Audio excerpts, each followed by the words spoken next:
Okay, welcome.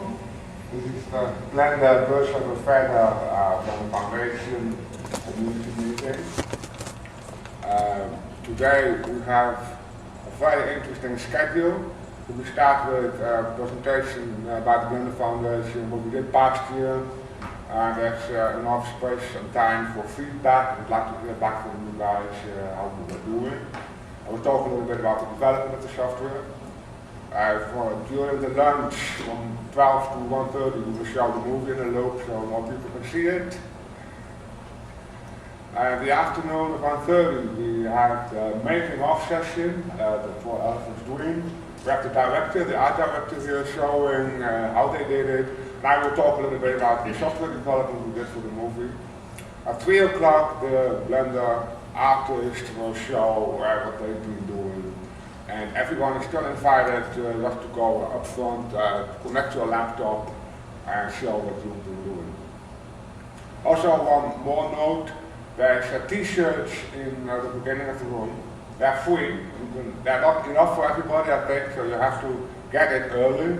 There's only one condition, you have to put it on during Siggraph tomorrow or the day after to make some advertisement for us.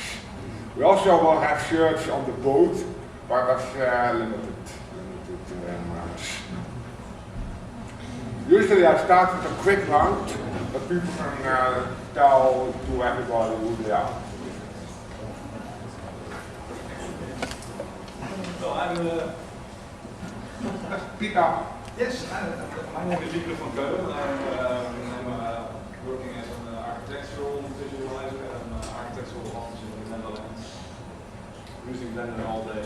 One other project last minute added is a little bit of support for Manos Digitalis. They make the movie Plumiferos. Plumiferos is an Argentinian studio. This is the total open source studio based on Linux systems using GIMP and Blender to make a feature film. They already have the distribution arranged for the Spanish language countries. That's where the movie is going to be rotating end of 2007. This is a totally courageous attempt to do this. They don't have a lot of money, they're in Argentina located. So I decided to sponsor them at least with a trip for two of the Orange team members to fly over to Buenos Aires and work there for 4 months with the team to explain them where the bugs are and then how to go around there to have something really. Probably the next release we're going to go 2.5 and then we have to skip some numbers, otherwise we will never get to 3.0.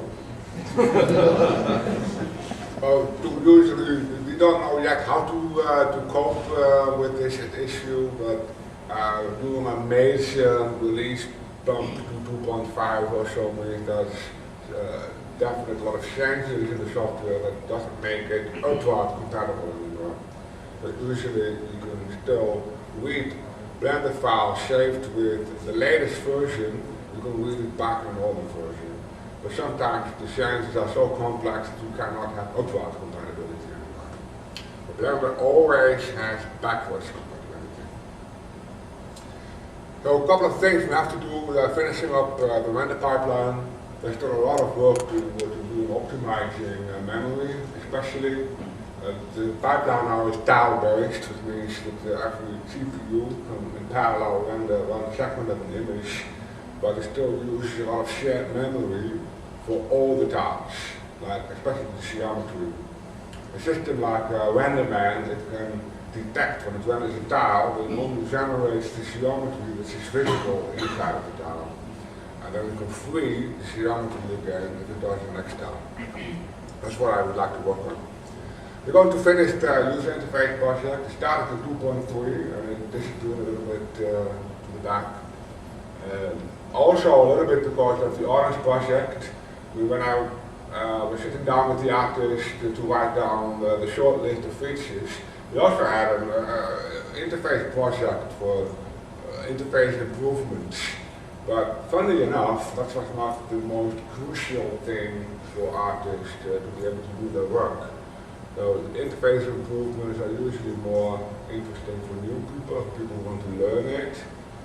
then it's interesting for the people who are really used to the software and need it for daily work. Especially the looks and the way how buttons are arranged. But of course there's also interface issues that really are blocking everybody, which is what I call the low-level windowing and event system. Atlanta, for example, has a static key map. All the hotkeys are hard-coded in, there's no way you can change that or adjust it. That's a benefit for it. It's good to have some kind of standard, but the keyboard is too small. You know, there are not enough keys for everything we would like to do in the software. So we have to make choices. One of the things we really needed is a way to make their own key maps, also to define macros that you can program a little bit for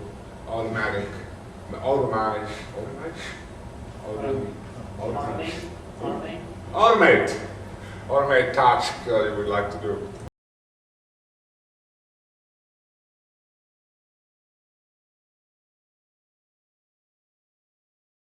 The first shot in which he dances is animated by two different people and in two different files sort of working at their own desks.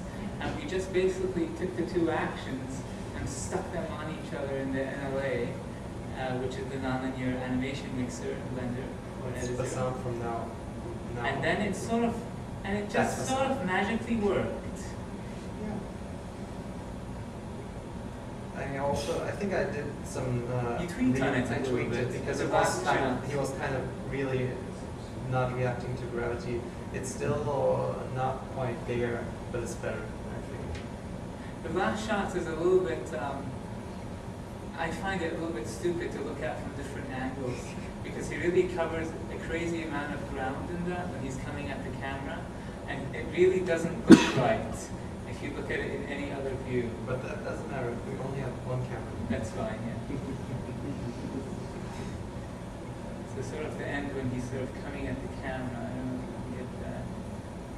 There's the camera. I think now it's going to go crazy. Yeah. I also had a hard time trying to get a relation to how gravity. I think that may have been one of the things that made cloth doing the cloth sim so. Here, blue dots are kind of pheromone. The real ants using the pheromone to communicate each other. So they are basically putting a pheromone on the trail, and after they bring leaves to the nest, going back to the spot where leaves are, this, and bringing back to the nest.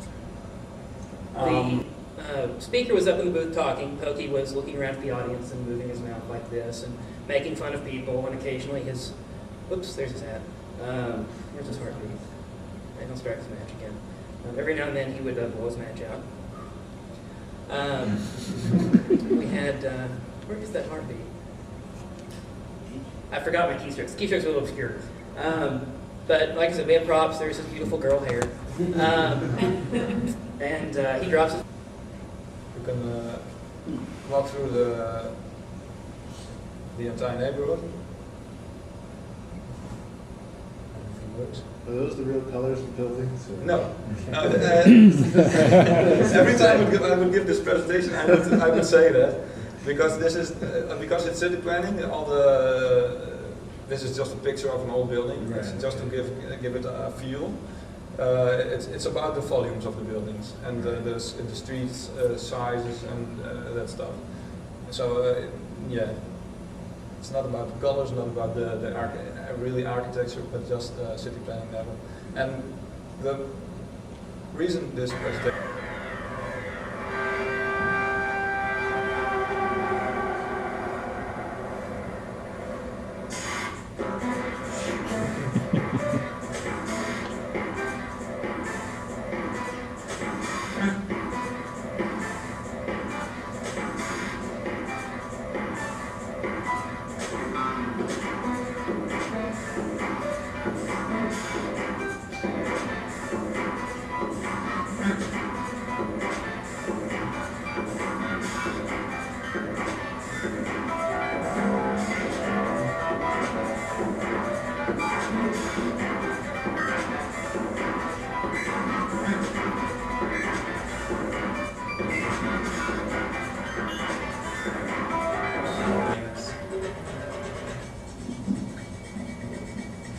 So this was all real time in the scene transitions and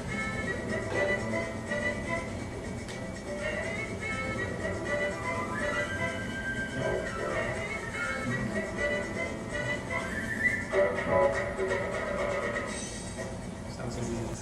Can you maximize? Is that a browser? Not in the browser. Oh, well, it's very small.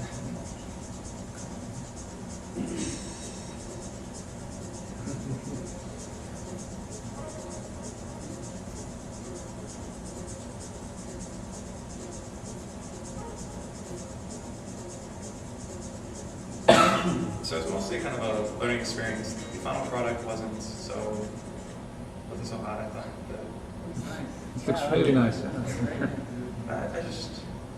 I didn't have enough time to actually make the game. I made a lot of tools, a lot of